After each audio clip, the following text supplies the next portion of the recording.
Өзүңүздү тааныштыра кетсеңиз. Саламатсыңар кыздар. Мен ушул Молдонияс мектеп гимназиясында кыздар кеңешинин жетекчиси катары кыздарды жетектеп келатам. Эртең турмуш курууга болгон көз карашыңыз кандай? Бүгүнкү күндө эртең никеге туруунун кесепеттерин алдын алуу максатында бир топ иштер жасалып келатат десем болот. Биздин мектепте да кыздар арасында көптөгөн кеп кеңештер айтылып, айылда медициналык пункттун медайымдарын чакыртылып, алардан көптөгөн кеп кеңештерди, маалыматтарды алышып, ортодо жыйындарды өткөрүп келатабыз.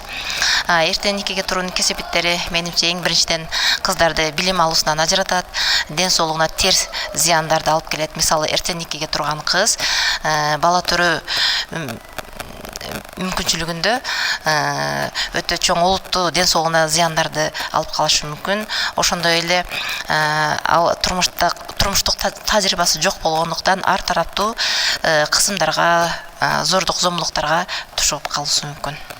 Өзүңүздүн ой пикириңизди билдирип, биз менен бөлүшкөнүңүз үчүн ыраазычылык айтам.